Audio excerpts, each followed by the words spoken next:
เรียกว่าเป็นข่าวช็อกวงการ IF สุด 16/8 เลยทีเดียวเมื่อสมาคมโรคหัวใจแห่งสหรัฐอเมริกาประชาสัมพันธ์การศึกษาพบการทำ IF สูตรกิน 8 ชั่วโมงอด 16 ชั่วโมงเสี่ยงเสียชีวิตจากโรคหัวใจเพิ่มขึ้น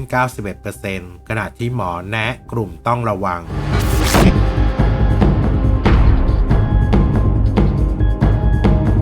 การทำ intermittent fasting หรือ IF เป็นวิธีการลดน้ำหนักอีกวิธีหนึ่งโดยการควบคุมแคลอรี่และจำกัดเวลาในการทานอาหารโดยมีหลากหลายวิธีในการปฏิบัติแต่วิธีที่ได้รับความนิยมก็คือจำกัดเวลาทานอาหาร 8 ชั่วโมงและอดอาหาร 16 ชั่วโมงยกตัวอย่างง่ายๆคือเราสามารถทานได้เวลา 6 นาฬิกาถึง 14 นาฬิกาโดยหลังจาก 14 นาฬิกาเป็นช่วงงดอาหารทานได้เพียงน้ำเปล่าหรือกาแฟ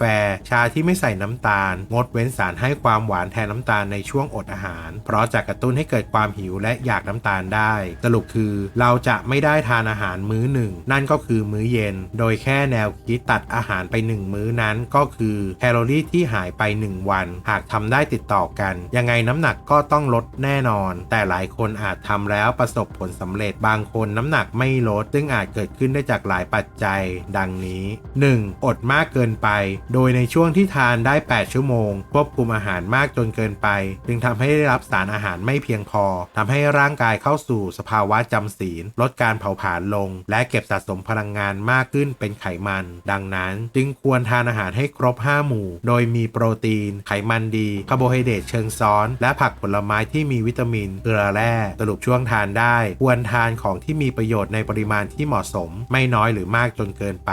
2. ทานมากเกินไปโดยจะทานอาหารเผื่อในช่วงที่อดเช่นทานข้าว 2-3 จานเพื่อเวลาอดอาหารจะได้ไม่รู้สึกหิวในกลุ่มนี้มีความเข้าใจผิดเพราะในช่วงอดอาหารยังไงก็ต้องมีความหิวบ้างเล็กน้อยหากเราจะลดความอ้วนโดยที่ไม่มีความรู้สึกหิวเลยนั่นก็คงไม่ใช่การลดความอ้วนอย่างแน่นอน 3. ต้องงดขนมหวานอย่างเด็ดขาดเนื่องจากหากทำ IF แล้วยังทานหวานจะทำให้เกิดอาการติดหวานซึ่งในกลุ่มนี้มีโอกาสที่ทำให้ในช่วงอดอาหารไม่สามารถอดได้อาการก็คือจะหิวมากอ่อนเพลียเหมือนขาดพลังงานแล้วก็จะจบด้วยการกินแล้วอาจทานเยอะกว่าปกติด้วยโดยอาการอยากน้ำตาลจะเป็นอยู่ประมาณ1สัปดาห์แต่หากผ่านช่วงนี้ไปได้ก็จะเป็นปกติในช่วงอดอาหารโดยไม่รู้สึกหิวแต่อย่างใดซึ่งคนส่วนมากไม่สามารถทำ IF ได้เนื่องจากอาการติดหวานในช่วงอดอาหาร 4. นอนดึกในกลุ่มคนที่เข้านอนดึกมีความเสี่ยงในความอ้วนง่ายอยู่แล้วเนื่องจากระบบฮอร์โมนที่ซ่อมแซมร่างกายและระบบความอิ่มในร่างกายจะรวนทำให้คนนอนดึกไม่สามารถอดอาหารได้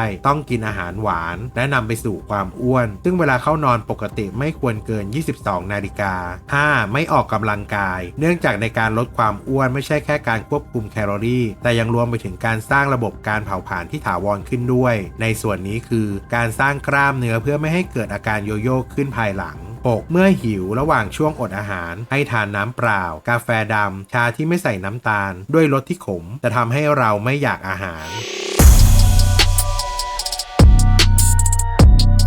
ศาสตราจารย์นายแพทย์มานพพิทักษ์ภากรหัวหน้าศูนย์วิจัยการแพทย์แม่นยำคณะแพทยศาสตร์ศิริราชพยาบาลมหาวิทยาลัยมหิดลโพสต์ข้อความผ่านทางทวิตเตอร์ถึงเรื่องการทำ IF หรือการอดอาหารเป็นช่วงๆเพื่อลดน้ำหนักระบุว่าข่าวช็อกวงการ IF วันนี้เมื่อสมาคมโรคหัวใจแห่งสหรัฐอเมริกาออกประชาสัมพันธ์การศึกษาพบว่าการทำ IF สูตรกิน 8 ชั่วโมงอด 16 ชั่วโมงเสี่ยงเสียชีวิตจากโรคหัวใจเพิ่มขึ้น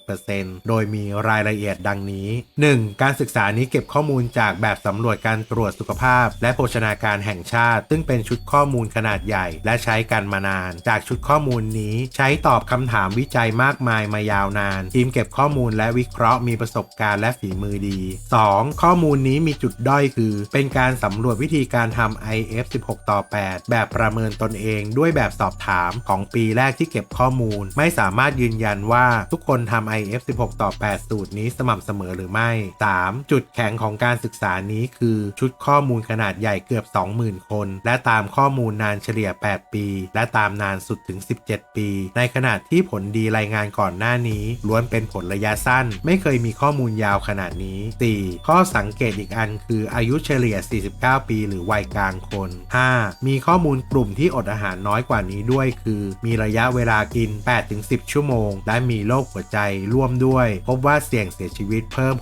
66% ตรงกันข้ามในคนไข้มะเร็งการไม่ทำ IF อัตราตายก็น้อยกว่าสอดคล้องกับข้อมูลข้างต้นไปในทางเดียวกันหมด 6. ภาพรวมการทำ IF ไม่ช่วยลดความเสี่ยงต่อการเสียชีวิต 7. การศึกษานี้เป็นระบาดวิทยาพบว่ามันสัมพันธ์กันแบบนี้จริงแต่การจะหาคำอธิบายหรือกลไกก็ต้องศึกษาใหม่เก็บข้อมูลและวิเคราะห์แบบอื่นดังนั้นโดยสรุปขอให้รับรู้ในข้อมูลและระมัดระวังในกลุ่มวัยกลางคนขึ้นไปและมีโรคร่วมอย่าไปเหมาหมดว่า IF แย่และอย่าไปอวยแบบเหมาเช่นกันว่าดีเลิศให้พิจารณากันรายคน